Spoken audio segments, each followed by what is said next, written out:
I'm going to say is, what a day it is for a mock draft. We've just had the combine with players rising and falling. We've got rumours circulating now as to what teams are likely or potentially going to do on draft day. We've had a trade, Joe Thuney to the Bears from the Chiefs. We've had DK Metcalf requesting a trade from the Seahawks.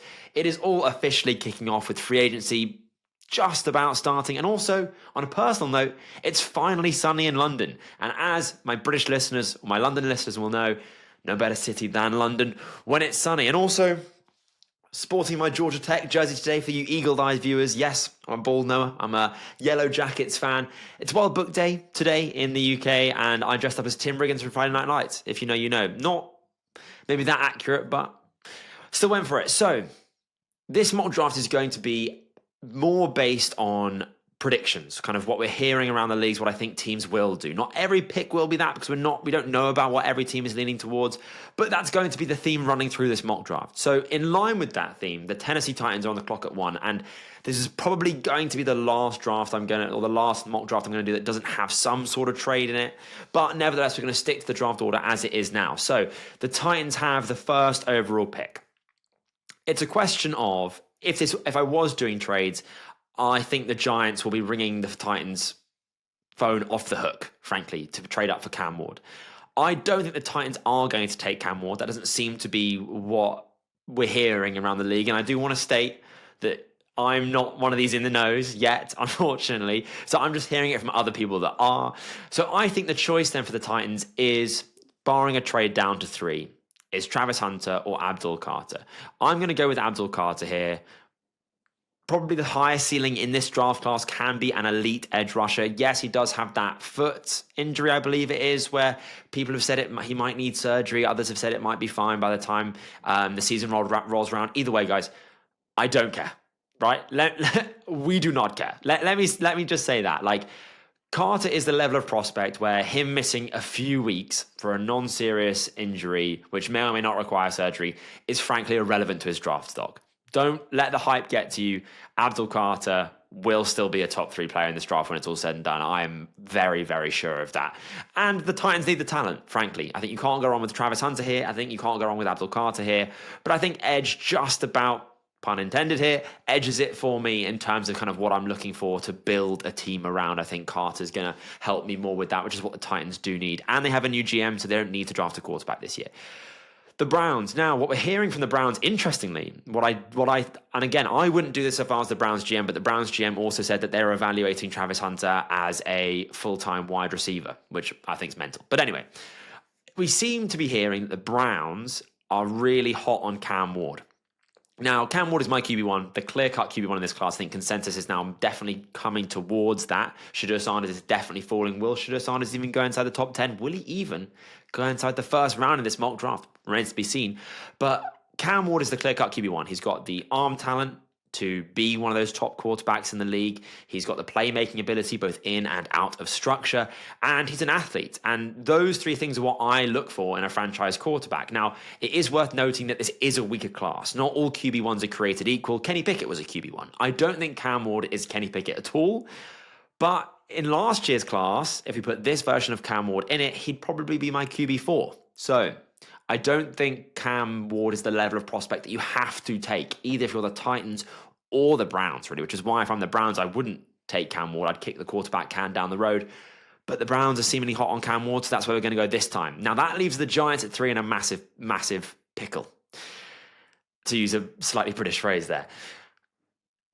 Previously, I've always gone with Shedeur Sanders here, just because it's a quarterback, not because it's what I would do. I certainly wouldn't take Sanders with the 3rd overall pick. But the context here is that the Giants GM, Joe Schoen, and head coach Dable, have no job security. They have to draft a quarterback.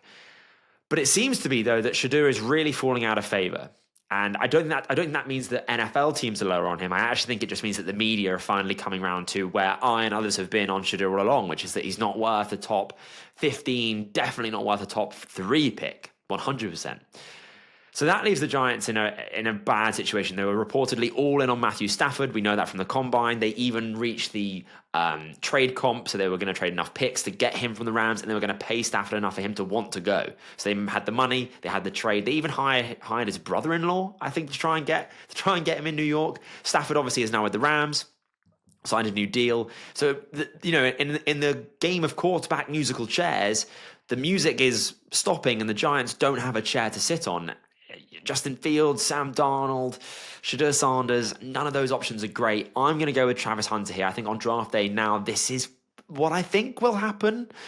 Can't rule out Sanders, but I think Hunter is the most talented player in this class. He can play cornerback and wide receiver at the next level. The Giants need both of those. He can be a wide receiver too, behind Malik Neighbors. He can be the best cornerback on the team immediately. I would play him at cornerback full time, have him play some wide receiver. Not a quarterback, but that's how the draft goes sometimes. The Patriots at 4. Now, this is maybe one of the biggest rises we've seen in the pre-draft process, and that is Missouri offensive tackle Armand Membou. He had an unbelievable combine. He ran, where's my Armand Membou? He ran a 4.9140 at 332 pounds. I'm an athlete. Maybe. Could I run a 40 in 4.9? I honestly don't know if I could. I'm gonna be so real with you guys. I think Armand Membou would beat me in a foot race. He is so strong. Had the second most bench press reps out of any of the offensive tackles with 31. He's an athletics freak. He was on Bruce Feldman's freaks list before the season started. He has a bit of an unorthodox build. He's a bit shorter. Came in at 6'4", actually. I thought he was going to be 6'3". But to me, that's just a natural leverage thing. I'd rather he was 6'4" and had natural leverage than be 6'10" and can't struggle to kind of bend his hips and get his pads low. So I think Armand Membou is a fantastic player. I think he'd work so well in an outside zone team, but I think he's a fantastic prospect, and I think he's going to go into the top 10 now when it's all said and done. I honestly, I really do. Maybe not this high, but I think this is the start of Membou's ceiling in the draft. I think he will be on the potential board for the Patriots to take at 4. Now the Jags at 5. I struggle with the Jags. Previously, I've always gone with Mason Graham or with Travis Hunter, but I actually kind of feel that Will Campbell would be a potential pick here. Now, Will Campbell, to me, I think, is the safest prospect in this class. Like, what you're getting out the gate with Will Campbell, I think, is someone that should start a tackle. And if you need him to, because of his arm length, he can then kick into guard. And I think you're going to get a very good offensive tackle immediately. And I think you get a potentially elite guard. That's honestly how I see Will Campbell. He's someone that I think if you draft him, you kind of can't really miss on him. He's that good. Now, he did have an interesting combine. Again, he ran a great 40, like 5 seconds, 4.99, something like that. I have the unofficial one here, which is 5 seconds flat, but I think it was less than that. He has elite explosion grade per RAS. Kentley Platt, Math Bomb on Twitter. If you don't follow him already, do that. His relative athletic score is amazing. Combines all the data from 1987 to the current day, kind of giving you a score of a prospect's athleticism from 0 to 10. And Will Campbell is a 9.88. Don't need to tell you, that's really damn good. Now, where Will Campbell falls is he has sub 33-inch arms, which for some teams will take him off the board as a tackle. However, my pushback to that, he's not shown you that he can't play tackle. I would draft him. The Jags here would probably draft him to play center for them. And I think, 5th overall pick on a center is rich, but Campbell gives you the option to maybe play tackle. And I would honestly start him there, maybe kick one of the other offensive linemen inside. I don't know. Will Campbell's just that good a player that I think you take the talent there. And I feel really good about him being a really good player in the league. The Raiders at 6. What are the Raiders going to do? This is the thing, and I'm just going to preface this now. It only takes one. It only takes one team to like a player for him to go in the first round, right? In theory, 31 of the other teams might have Shedeur Sanders as a second-round player, right? But if the Raiders have him as a top 6, he's going to go in the first round. That doesn't mean he's a first rounder. It just means he was drafted in the first round. The Raiders are the team here that I really think could, despite Sanders slipping, could still take him. Oh, I don't know. But I'm going to go with Tetairoa McMillan. I think for me, if I had to put a number on it, I'd say it's 50-50 for me if the Raiders do draft Shedeur Sanders. For all I know, the Raiders are 100% locked in on Sanders. But their wide receiver core is so bad at the moment in Las Vegas. I mean, their receiver core currently, I'll read it to you, is Trey Tucker, Jakobi Meyers, and Terrence Marshall, and DJ Turner. You need Tetairoa McMillan. Yeah, you don't have a quarterback, but with McMillan, he's a yards after the catch machine. He's a tackle-breaking machine. He pairs so nicely with Brock Bowers, who offers a similar skill set in a different body type. And yeah, McMillan didn't run a 40. He's not going to run a 40 at his pro day. Drake London didn't run a 40 at the combine, didn't run a 40 at his pro day. He isn't going to run fast. That's why he's not running it. Let's call a spade a spade. That, for me, doesn't matter. He's not a speedster on tape. He doesn't win with his speed. He wins with his fluidity. He wins with his yards after the catch and tackle-breaking ability. I love McMillan. He's my clear wide receiver one. I think he's falling because he's not exciting anymore, because there's no new tape and he's not been testing. So I love McMillan. I think he should definitely be a top 10 pick, but he is falling. He is falling. So maybe I'm a bit higher on him than that, and that's what's pushed him up the board here. But the Jets at 7. Again, could they go Shedeur Sanders? They need a quarterback. I don't think so. I don't know if they'd want that Sanders, the Deion Sanders thing in their locker room, and they've just had Aaron Rodgers, those kind of like big personalities. Deion Sanders obviously wouldn't be playing for the team, but he'd be very vocal in the media. I think the Jets need a bit of a harder reset here. What I would do, though, since they've released Devontae Adams, I'm going to take Tyler Warren here. They at the moment only have Garrett Wilson as their wide receiver one, obviously. And then they've got what? Malachi Corley, who was a healthy scratch for like 5 games last year from Western Kentucky. I think the college was drafted like the 3rd, 4th round. He's not the option, obviously.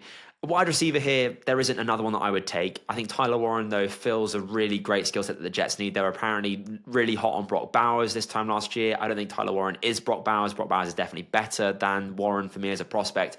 But Tyler Warren can do it all. Like Bowers. Can line up at tight end, slot, as a power slot receiver. Can line up out wide. He'd line up in the backfield as a running back. Even played quarterback, right? Tyler Warren is an offensive Swiss Army knife. Jets need offensive juice with Garrett Wilson. This is an easy pick. Now, the Panthers, this is another big riser off the back of his combine performance, and that is going to be Texas A&M's Shamar Stewart. I've always liked Shamar Stewart. For me, he was ranked in the teens. I'm going to be redoing my whole big board, so I'm not going to give exact numbers on where people are because it's all going to change basically for next week. But Shamar Stewart has had a great Senior Bowl, had a great combine. On that relative athletic score, he was a 10.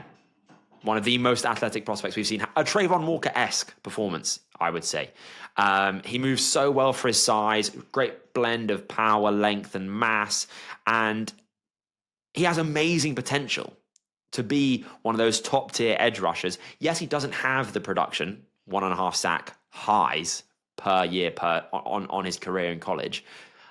But the reason I think he had that is because Texas A&M had a funky defensive line where they had to play the run first and then rush the passer. And that split second that Shamar Stewart or Nick Scourton even would need to, diagnose if the running back did have the ball in it, if it was a run play, is the difference between 39 pressures and 1.5 sacks, or say 45 pressures and 6, 7, 8 sacks. And suddenly we're looking at Shamar Stewart very differently. So I think the scheme and the team that he was in can at least partially explain the lack of production to me. I like Shamar Stewart. Would I take him at 8? No, I think I would take James Pierce Jr., but he's sliding, so we'll see where he ends up going. The Saints at 9.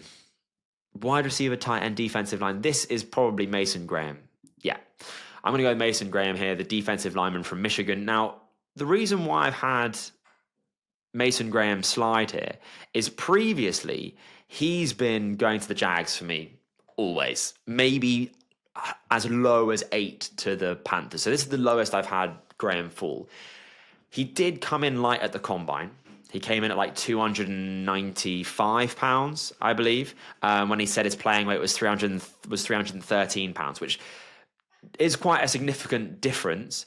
But I've heard, what I've seen is that like he cut weight after the season. He then had an injury, which meant he couldn't train. Basically, I think that his actual playing weight in the NFL will be more akin to what he was playing at college, which I think is quite important. I think that's what I would like to see, that weight be a bit higher, considering how good he looked at that weight when he was playing at Michigan. I don't know why you'd change it. You know, if it ain't broke, don't fix it, Mason. But he's so explosive. I call him the human XL bully. Like, just so muscular, so explosive. He's a bit shorter, only 6'3", which is 26th percentile height. Like, he is a disruptor.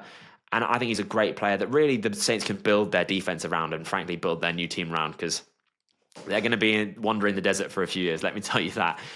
The Bears. So the Bears have just signed or traded for Joe Thuney from the Chiefs.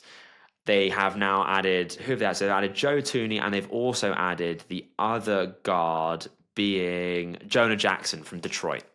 That has freed up their need from previously being interior offensive line, because that was a massive need, right? I've always been going Kelvin Banks, I've always been going Will Campbell, maybe even Armand Membou in there as well. It's never not been an offensive lineman. But that's what free agency is for. Free agency really is to fill your needs, and then that frees you up in the draft to draft for talent. And if you have Ashton Jeanty behind a competent offensive line, and Caleb Williams behind there as well, with DJ Moore as a wide receiver, Rome Odunze as a wide receiver, and an actual competent offensive coordinator, the Bears are looking pretty good. Caleb Williams is looking pretty good. Like, I think that Ashton Jeanty would almost be a bit of a like a force multiplier on that offense, like give a really good run game. DeAndre Swift. I am not a DeAndre Swift truther, guys. Let me give it to you straight. I think his vision is awful. I think his agility and his, Ashton Jeanty is just it's just such a massive upgrade to DeAndre Swift. Yeah, it's not a valuable position, but Ashton Jeanty is unbelievable. Like, Ashton Jeanty had the most rush yards, the most yards after contact, the most missed tackles forced. Like, this guy's an absolute machine. Jeanty's yards after contact was 1,970. If you just took Ashton Jeanty after contact and put him into the leaderboards of rush yards in college football this year, Ashton Jeanty would be first with 2,595. Ashton Jeanty after contact would be second. Then it would be Cam Scatterby, I believe. Like, Jeanty's just insane. Yeah, he's a running back. But we've seen that pendulum swing back now with Saquon Barkley helping the Eagles win a ring. I don't hate this pick at all, despite maybe not being the biggest running back truther in the world. Now, the 49ers at 11, I always struggle with the 49ers. They've traded away Deebo Samuel. Wide receiver could be an option here. Brandon Ayuk is injured. Obviously, he'll be back healthy at some point, and I don't know his prognosis, but there's the potential that they roll into the beginning of the season with Ricky Pearsall and Jawan Jennings as their starting wide receiver duo, which isn't great. But defensive line, they were bottom 3 in pressure percentage this year. Like a Kenneth Grant. I find this really hard. Luther Burden is what I'm thinking about for them as that kind of Deebo replacement. It's actually Luther Burden is a lighter Deebo Samuel in many ways, in the sense that he can break tackles, get yards after contact. But I don't think Burden's going to go that highly anymore. I don't see that happening. So I'm going to go defensive line. Oh, God, who have I got here? Like Kelvin Banks Jr., I also think he's slightly... I'm going to go with Josh Simmons here, the tackle from Ohio State. I think he's someone that I've also... Well, obviously, he's not been able to do the kind of postseason pre-draft stuff because he was injured. But I think because of his injury, people got around to his tape later, so people are only watching it later.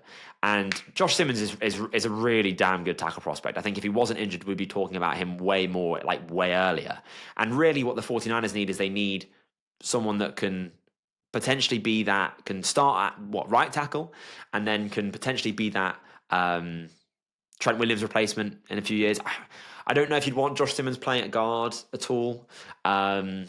maybe someone like Kelvin Banks would have been a better fit than that. But I think Josh Simmons will go ahead of Kelvin Banks on draft day when it's all said and done. So if I'm being truthful to my more predictive style, I'm going to go Josh Simmons here. I think defensive tackles also in play, definitely. Maybe a Kenneth Grant. We'll see. The Cowboys at 12. Now, yes, they've previously been in the Ashton Jeanty sweepstake. I've also previously mocked them receivers. But I can see this being Jihaad Campbell, the linebacker from Alabama. This is a Jerry Jones pick, guys. A linebacker from Alabama. Now, for me, linebacker is all about basically not ceiling, it's about floor. Can you do the things that you need to do as a linebacker just as a baseline, which is basically, can you cover on the occasion that you need to? Can you rush the passer? And can you make plays at the line of scrimmage? Jihaad Campbell is tick, tick, tick. He is quick. He's got a great size, 6'2" and 3/8, 234 pounds, around a 4.52. He can cover. He can rush the passer. He's really good at keeping himself clean to make plays at the line of scrimmage. He can disengage from blocks really well. Really sure tackler, 5.9% tackle rate. And he's just consistently in and around the line of scrimmage, which is where I want my kind of playmaking linebackers to be. I think that he can be a bit aggressive sometimes.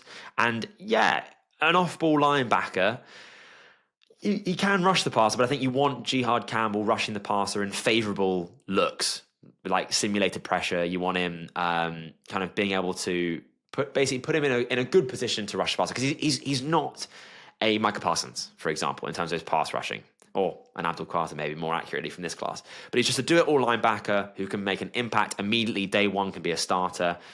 Let his pass coverage ability shine. Like, this guy can be one of those linebackers that can just be patrolling that area of the field in coverage and can be making plays on the ball, and yeah, be a really good pass rusher if you give him a favorable matchup. So I think that's feels like a really Cowboys pick to me. Bit of Jerry Jones craziness sprinkled in there as well. Now, the Dolphins, they need Armand Membou. They need that so badly because he would fit their scheme so well. Like, Membou in an outside zone team in the Dolphins, I mean, he'd be unbelievable in Miami. Could the Dolphins trade up? I would think about it. Even though you're at 13, if he was available at 9 to the Saints, I would accept that trade down if I'm the Saints, because I think I'd rather have more draft capital and the Dolphins can come up. But that isn't the case, and we're not doing trades. So I'm looking at Kelvin Banks here now. I'm not sure how good of a scheme fit he is, though, with what the Dolphins like to run. Although they were running some pretty funky stuff at Texas with Sarkisian as the offensive mind there. I'm going to go with Kelvin Banks. I think that tackles are going to go pretty highly in this draft. I think that the Dolphins also need to basically have one goal: win playoff games. And how do you win playoff games in January? Well, you got to be better. You got to be better at running the football, and you got to protect to it. You can't have your quarterback miss multiple games every season, and as a result, lose games every season because he's been injured, because he gets hit. And they got to get better at running the ball. They've got Devon A-Chain. They have, who's the other Texas running back? Speaking of, his name escapes me. Let me know in the comments if you know. Also, subscribe for more draft content. But it makes sense. I'm just not sure about the scheme fit, but I really like Kelvin Banks. I think he might go lower than this on draft day, but he's someone that I've always been quite high on. I think he gives you a really high floor as a pass rusher. I think he's a good run blocker. Even when Texas were getting worked by Ohio State, the offensive line were getting worked by Ohio State in the playoffs, Kelvin Banks was still holding his own. But yeah, well, he wasn't playing in the game against Georgia. But anyway, the Colts.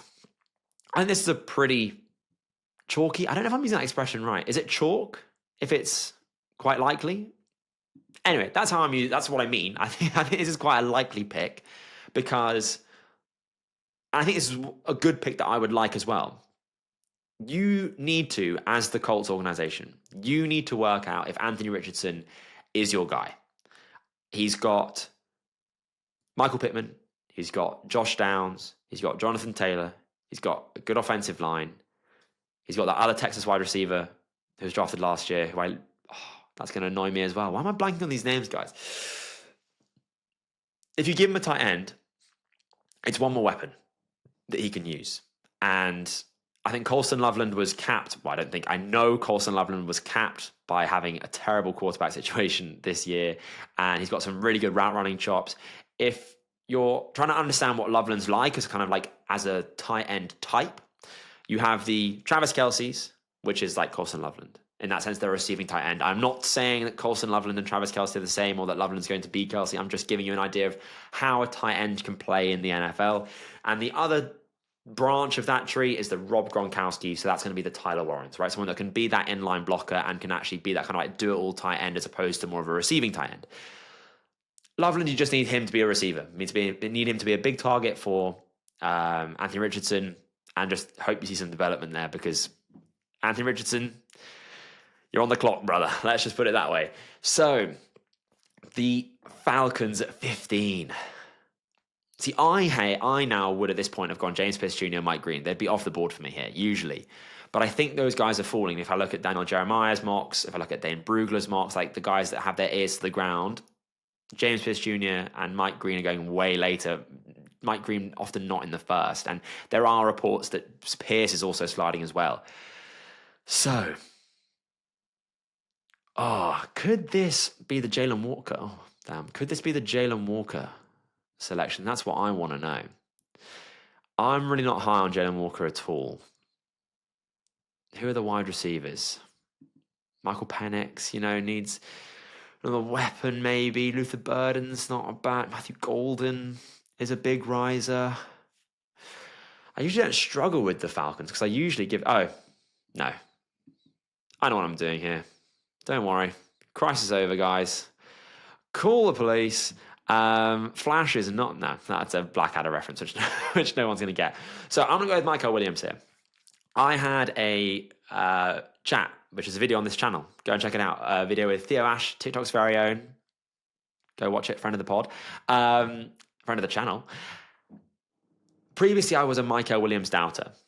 However, was as a part of that conversation with Theo, I went back and rewatched Mykel Williams' tape, and I see where people are coming from. Would I take Williams here? Actually, to be fair, I would definitely think about it. I think you're getting something different from James Pierce Jr. when you draft Mykel Williams. Mykel Williams is 6'5", 265 pounds. He's got insane upside, right? Like Mykel Williams is the build of a dominant edge rusher. He's got vines for arms. I compare him to Groot. Like, he is so long. He's great in run defense, which will give him a really high floor as soon as he comes in. He can just lock out offensive linemen. He can make insane plays. Like, so his highlight reel, if you had Mykel Williams' 10 best plays, they would stack up against any player in this class's 10 best plays, honestly. And I think that at Georgia, the way they want their defensive linemen playing, which is what Theo was talking about, is that they need their defensive linemen to fill a role. So that, like, it's all about where you fit in the defense in Georgia. And Mykel Williams was playing against Texas in the playoff game. He lined up as a wide 9, so all the way outside the tackle, all the way to a 2I, so kind of in between the guard and the center. There's like 4 different positions along that scale there. And Mykel Williams played them all. And I think that if you had this guy as a full-time edge rusher, which is what I would do, then I think you're going to see a lot more production, because that wasn't really there this year. Now, he does only have an 11.2% pass rush win rate. Like, he is pretty boom or bust. But I think he could be a lot more effective than he was in Georgia in the NFL because of his usage. So, and the Falcons bloody need an edge rusher, as we well know. The Cardinals at 16. What am I going to do here for the Cardinals? Guard, tackle, defensive line. I mean, I feel like the Cardinals always need offensive line and defensive line. Am I wrong? Maybe a bit rich for Grey Zabel. I think the defensive tackles are going to go quite... Kenneth Grant. I'm going to go Kenneth Grant here. I'm going to take Kenneth Grant.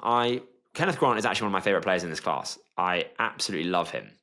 Don't let the fact that he just plays next to Mason Graham fool you. Like, this guy is, in his own right, a fantastic player. For me, he just on tape never lost, if that makes sense. Like, he was never getting blown off the line of scrimmage. He was always resetting the line of scrimmage. He was always disrupting the line. He was always making plays. Had a monstrous game against Ohio State. If you get the Ohio State version of Kenneth Grant, you're onto a winner. And I think that flaw of just like being a really good run blocker, and I think he can develop to be a really nice pass rusher as well. He's not quite there at the moment, but I think he's shown flashes that he has that ability to. Then I feel really good about Kenneth Grant being a good NFL player, which someone like Mykel Williams wouldn't shock me if in a few years' time he wasn't. Now, obviously, I hope all these players work out, but the reality is, there are not busts, but there are players that don't work out. I would be shocked if Grant didn't work out. They drafted Robinson last year, bit of a tweener. I'd maybe kick him outside. I don't know. I think Kenneth Grant's just such a rock in that defensive line. The Bengals. Interesting. They've tagged T. Higgins. I think that's a disgrace, by the way. The fact that you can get tagged 2 years in a row, gives you no financial security. But that is what's happened. Is it a tag and trade scenario? I don't think so. I think he will play for the Bengals this year on that franchise tag. So that doesn't mean they need wide receiver. I would definitely still draft one, but maybe not at this point in the first. It seems a bit surplus to requirements if they are going to keep Higgins this season, maybe. Offensive line, they seemingly always need, but it's got to be defensive line here, man. It's got to be defensive line. But then who's on the board? No one I love, to be perfectly honest with you. But then who do I think would go here? Like Derrick Harmon, I could see that. I quite like that. Edge rusher, again, I don't think James Pierce Jr.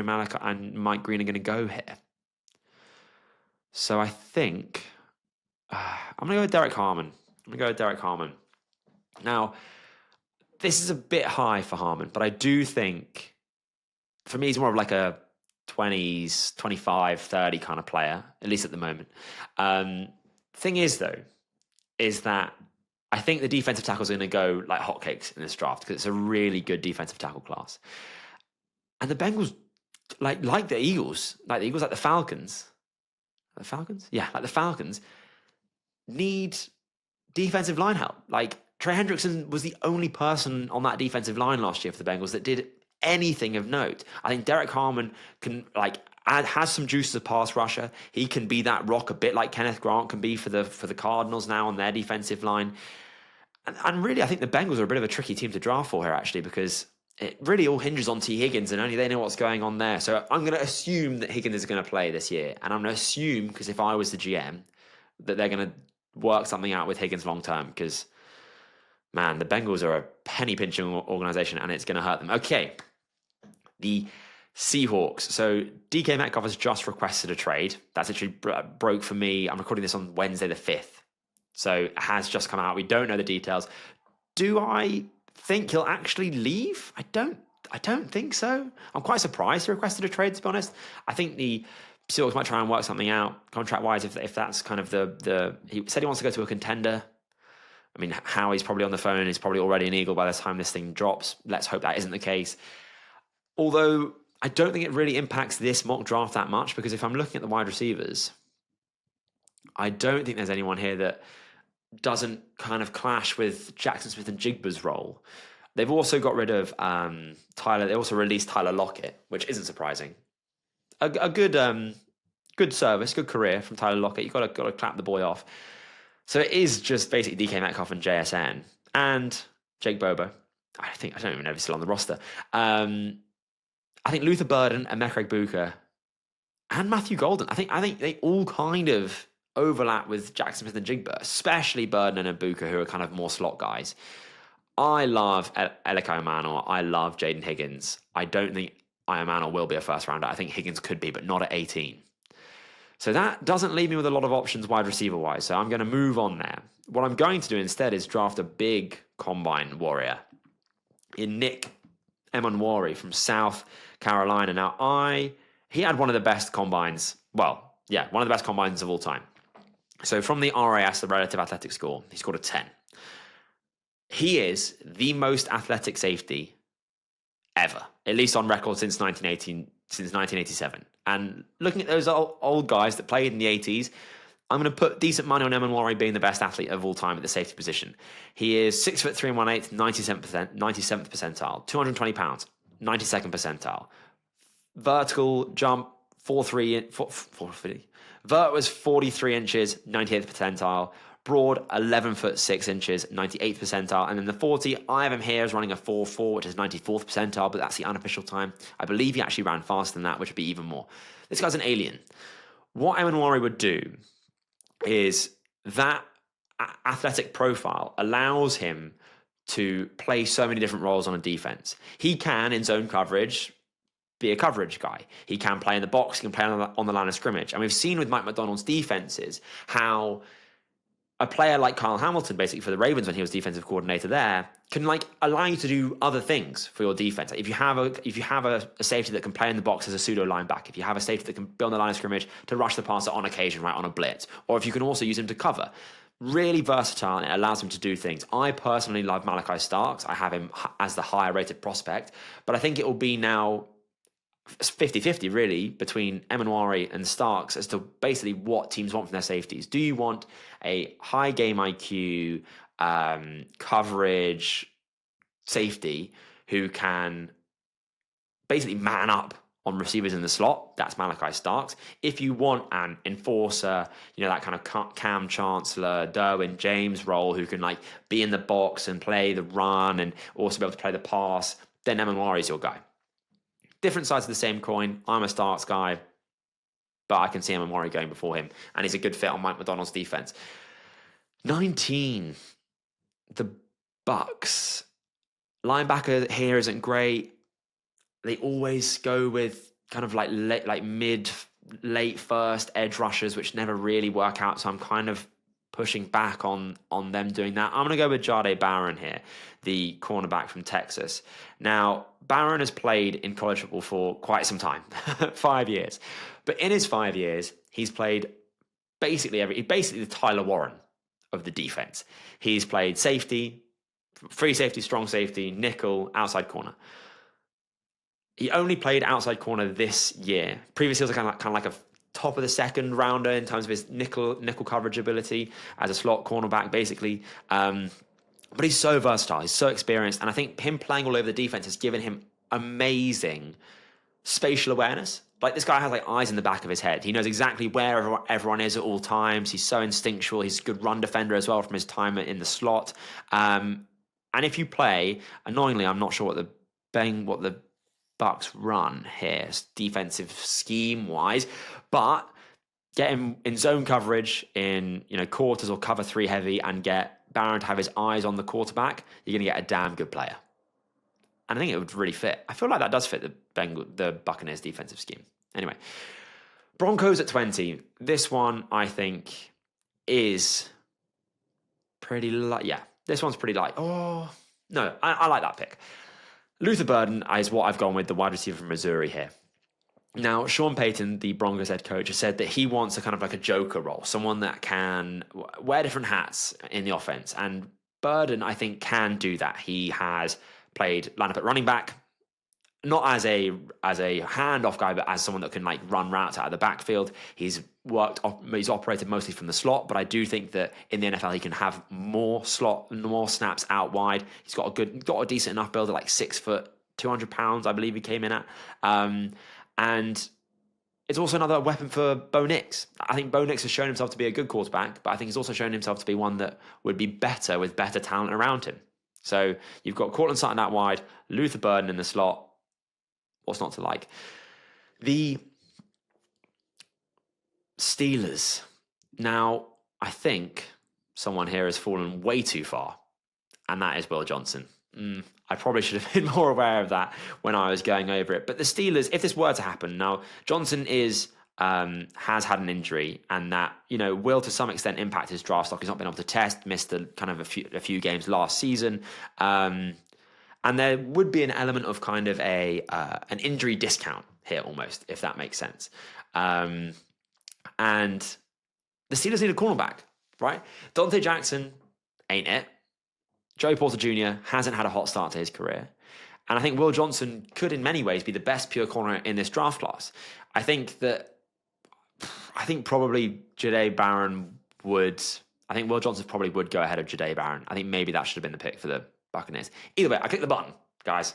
Someone ran the pick in, and it's not crazy for people to fall like this on draft day. You never know what's going to happen. If this were to happen, the Steelers would sprint in the card, I think.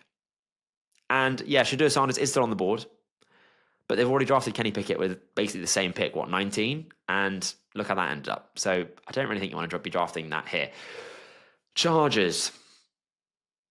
Now, I personally would go with, wait for it. I personally would go with Jaden Higgins from Iowa State. I love Jaden Higgins. However, if I'm being loyal to the theme of this mock draft, which is predictions, I don't think Jaden Higgins is going to go at pick 22 to the Chargers. But I do think, though, where I'm coming from is that he'd pair so nicely with Lad McConkey, be that big ex-wide receiver one for Justin Herbert. But anyway, hire me as your GM if you like my vision. But what I think is going to happen, and this is actually what my brother made in our mock draft when we do it head-to-head, which we've done previously, is go with Omarion Hampton. Now, the Chargers are an old-school team, right? Their offensive coordinator loves the run game. Their head coach, Harbaugh, loves the run game. I said Harbaugh because I can never remember if it's Jim or if it's John. So that's why I said Harbaugh there, and I was deliberately a bit obscure. A bit obscure? Vague. We'll say a bit vague. Hampton, though, is an old-school, bruising, downhill, bell cow running back. He is 5'11", 221 pounds, around a 4'4", 4'6", and would be a bruiser that I know the Chargers love, right? Like they had J.K. Dobbins this year. He did quite well, but he's had an injury history. Hampton is rock solid, like literally rock solid. 1,300 over 3,000 yards in his last 2 years at North Carolina. Great at forcing missed tackles, great in pass protection. He'll be running behind Joe Alt and Rashawn Slater. What's not to love there? Great after contact. He'll be RB1 in any other class. And so I think at 22, that's in a weaker class as well, by the way. That's absolutely not out of the question whatsoever. Now the Packers, I always struggle with the Packers because they need wide receiver. They need a wide receiver one. And they need an edge rusher. They need an edge one. And you're not really going to get either of those at 23. I don't think Egbuka's going to be a one. Could they go Golden here?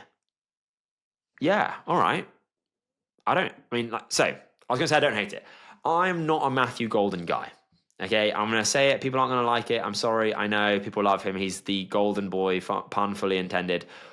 I watched his tape before the combine. I never saw the 4.29 speed on his tape. Now, the 4.29 is what he ran at the 40, skyrocketing, right? Now, yes, technically speaking, your 40 time shouldn't change your draft stock, if we're being like purists about this. But we've also got to be realistic, right?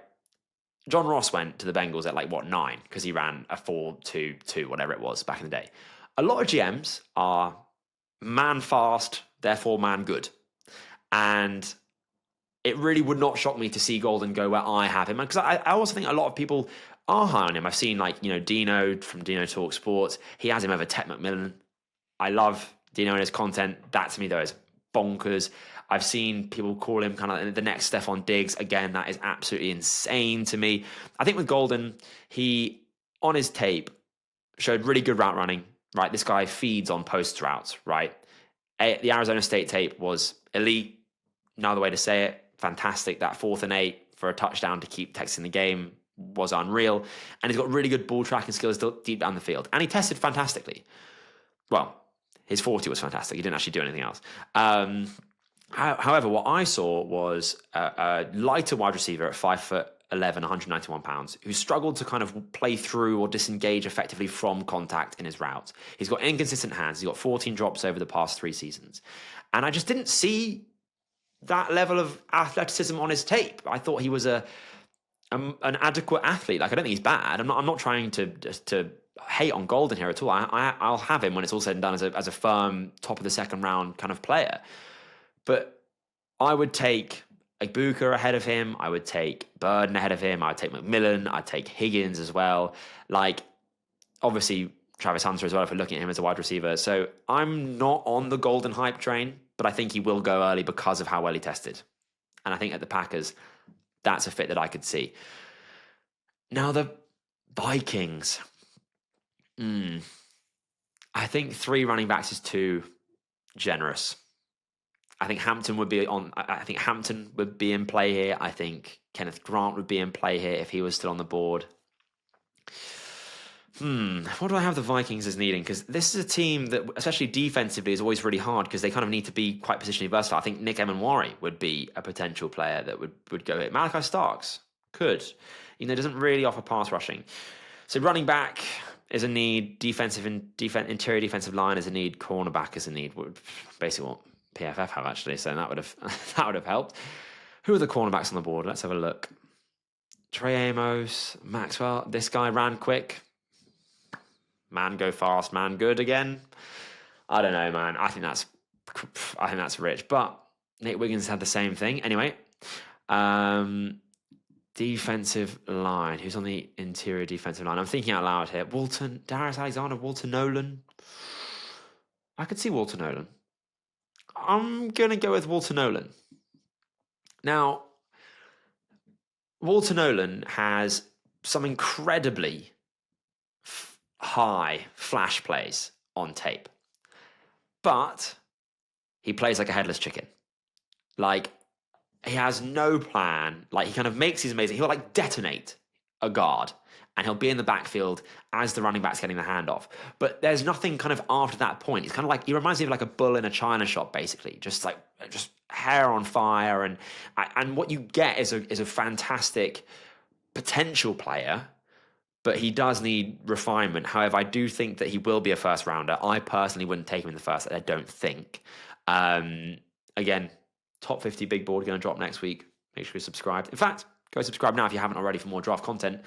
Got to keep plugging it, guys. I want to get 1,000 subscribers by the draft. Yeah, it's hard with the defensive scheme that Brian Flores runs. Obviously, you're not going to get your defensive tackles to drop into coverage very often, so it's not about the versatility there. But I wonder if Starks might be the pick there on draft day if it does come to it. Now, my Texans at 25. For me, this is only 2 players. I swear to God, if we take Tyler Booker at 25, there's going to be hell to pay. Okay? There's going to be hell to pay. I just, no, I don't like Tyler Booker. For me, it's either Grey Zabel or Emeka Egbuka. And it's a question of, can we get either of those 2 guys later in this draft if we're not going to address either of them in free agency? Personally, I think we could. I think we could get like a Jalen Knoll from Iowa State, who I also love. I would love that pairing, actually. I don't think we can get a Grey Zabel later in the draft. So I'm going to go with... Where the hell is he? Has he already gone? Have I snaked myself? Oh no, he's down as a tackle. Oh my God, you saw the panic in my face there, didn't you? So I'm going to go with Grey Zabel. The tension I was trying to build there didn't really work because he's listed as a tackle, but he will play on the interior, right? Like, he's been at North Dakota State for 5 years, been a starter at tackle for the last 3. He's going to kick inside. He's got shorter arms, but he's had a fantastic Senior Bowl. He's tested really well at the Combine. He is what Bucs offensive lineman from last year, also from North Dakota State. I got to look this up because this is going to really annoy me. Where's my Grey Zabel? There he is. Graham Barton. He, to me, is what Graham Barton was last year. I don't think Zabel's quite... Actually, no, I do. Now that we've had the Combine, I do think Zabel is a similar-ish athlete to Barton, at least. And we've seen how Graham Barton was just like, he made the rest of that offensive line better. Like, the Texans couldn't pick up a stunt or really block for CJ Stroud to save their lives this year. I think Zabel would come in and immediately help CJ Stroud get better, help Nico Collins get better, and we just take a wide receiver in the second. Love that pick.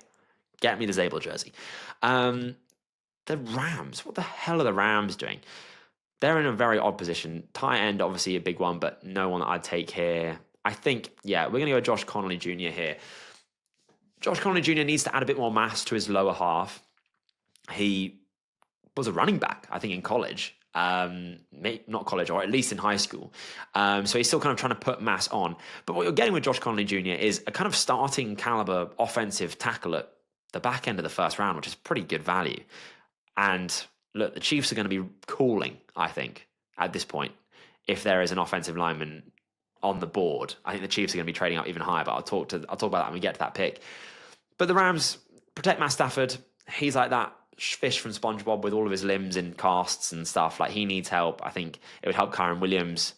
They got Puka Nacua. They don't have Cooper Kupp anymore, I believe. I think he's going to. I think he's off. But either way, offensive line, you can never go wrong in the draft, right? Now, the Ravens, wide receiver again. They always need wide receiver.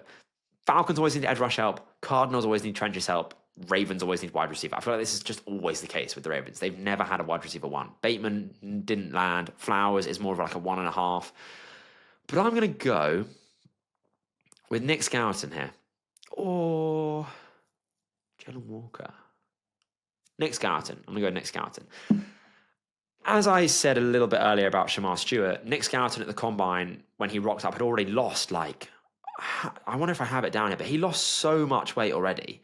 Where's my Nick Scourton? Do I have the amount that he lost? No, annoyingly, I don't. But he shed so much weight from his play weight at A&M to the Combine. And he was a fantastic player at Purdue. And then went to A&M, had to play that run-first role, put on a lot of weight. And I think that explains his disappointing year, frankly. I think he's already cut the weight. If you put him in a better position to succeed, you put him where he truly plays at a weight he truly wants to play at, you're going to get a really good edge rusher at kind of a bit of a steal, because he fat tax basically had a bit too much weight on him. The Lions at 28.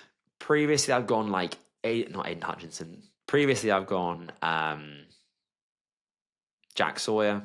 He's not going to be a first round player. I'm pretty certain about that now. I've gone Grey Zabel here. I think Grey Zabel won't get past the Lions at 28, if I'm being honest. I think he's such a Lions player.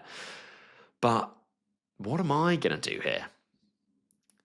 Is this the Jalon Walker?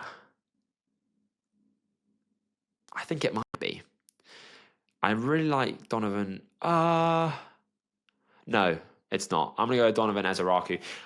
I really like Donovan Ezeiruaku. He's that kind of classic, like, he's never going to be a 1, but what's great and why I think he's a great fit at the Lions is because he doesn't have to be a 1. Like, he's got such a great stable of pass rush moves. He was speaking at the Combine about how there's some moves you got to set offensive linemen up with, and about, like, he understands the nuance of the position. He changes his, like, cadence and his speed, and he's just like a really cerebral, high game IQ kind of player. That's what you need opposite Aiden Hutchinson. Like, Donovan Ezeiruaku, I hope I'm pronouncing that right. I'm usually quite good with names. Annoyingly, I haven't checked this name before I'm talking about it, so apologies if I'm getting that wrong. But Donovan, we'll call him first name terms. He'll walk into like 6 sacks alone from just Aiden Hutchinson's cleanup duties, and he's really good. He's really good. Like I said, not got the highest ceiling, but got a really high floor, and that's all you need if you're the Lions. Frankly, you just need another pass rusher opposite Aiden Hutchinson. 49ers. Am I thick or something? The Commanders. They just traded for Deebo Samuel. They obviously got Terry McLaurin. I don't think they need another wide receiver. So who do they need? Is the question. Is this where James Pierce Jr. comes off the board? Or is it where Jalon Walker comes off the board? I don't know what I'm doing with Jalon Walker. It's so hard for me to know where. Let's go with James Pierce Jr. here. Now, I think that it's not impossible. It's not out of the realm of possibility, as I've been saying throughout this whole draft, that James Pierce Jr. falls out of the first round. I love James Pierce Jr. though. I can't speak to the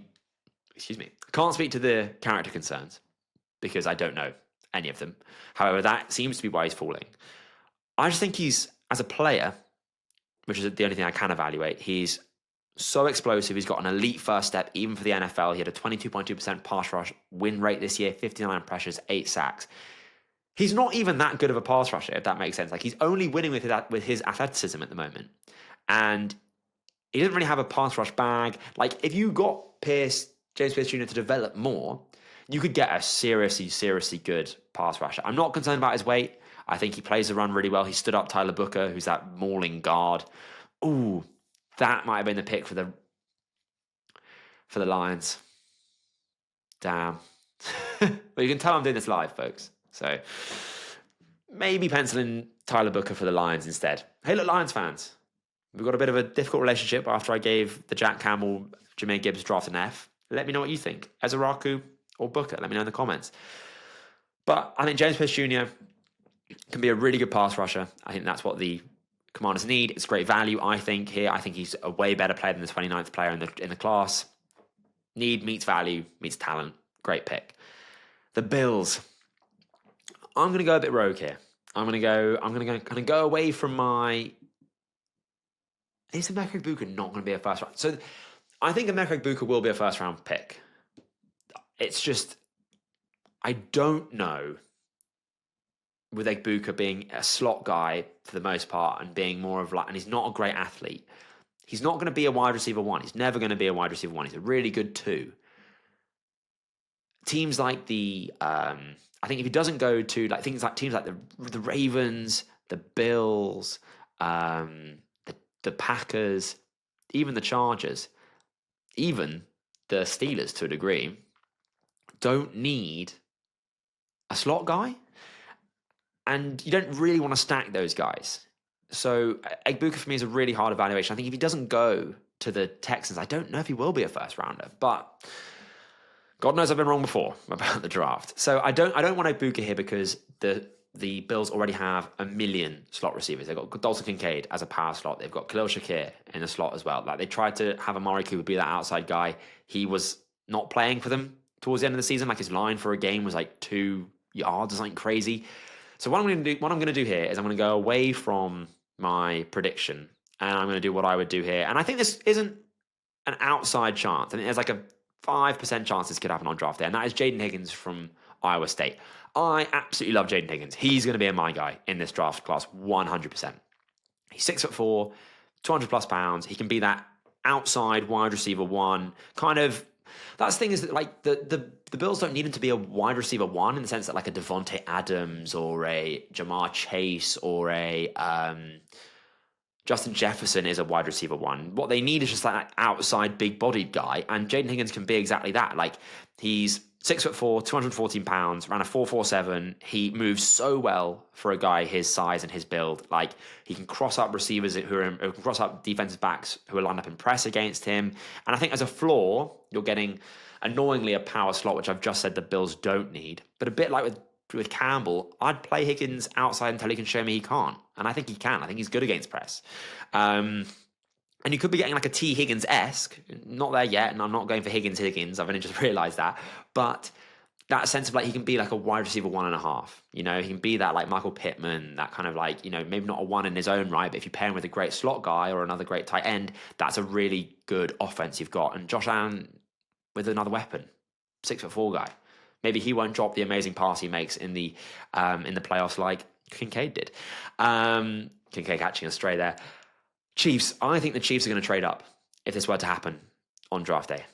Like, they've traded away Joe Thuney. They lost the Super Bowl because they didn't have a good offensive line, specifically good tackles. There is no way that there'll be a good tackle on the board at 31. There is no way. Like, I mean, I think all of the tackles that are off the board now will go and have gone. They could go with Aireontae Ersery. They really could. They really could. He's someone that is kind of at the beginning, like in like November, he was being mocked in first round in mock drafts all the time, but he's fallen quite a bit since then. But he tested really well, I believe. I don't have those numbers to hand though. What do I think would happen here? Oh, like wide receiver, linebacker. This is the thing. The Chiefs are in a real... They're kind of like in like not like a rebuild, but they're in like a transitional phase. They're moving away from their like their older roster, basically. Who's on the board here? Who's the value? Mike Green, defensive line, an edge rusher. Let's go with Mike Green. Or do I go with Aireontae Ersery and just be like, they are going to draft alignment, so I'm going to put one in. You know what? I'm going to go with Aireontae Ersery. The Chiefs are going to draft, as I just said, the Chiefs are going to draft an offensive lineman. It just has to be. If they don't, I'll be stunned. And I don't think that when they pick again, Ersery, he might not be on the board. And it's such a key position. The Chiefs are going to try and be at the Super Bowl again. They're in one as soon as for as long as Patrick Mahomes dons a Chiefs jersey, they're going to be in the Super Bowl window. But you can't win the big one if you don't have a good offensive line. So yeah, is it a reach for Ersery? Definitely. Is it something I could see happening in some shape or form with the Chiefs trading up to draft a one of those other guys like Josh Conerly Jr.? Yeah, that could happen too. Right, final pick. So before I do this final pick, I was going to say don't forget to subscribe again, but I feel like I've been plugging that too much. Before I make the final pick, let's go over the players that won't make the first round. So Malachi Starks. Well, they've just released Bradbury. I know Starks doesn't play corner. He kind of feels that. And annoyingly, he's this Cooper DeJean kind of player. So, no. Although, Georgia Bulldog, falling, good value. That's High Roseman's bread and butter there. Mike Green, I don't think he'll be a first-round pick. Do I? Yeah, I don't think he'll be a first-round pick. Emeka Egbuka, I do think will be a first-round pick. Annoyingly, there is one player that I missed, and that is Shedeur Sanders. I did not forget to draft Sanders in this mock draft, though. I did want to see what a mock draft would look like without Sanders in the first round.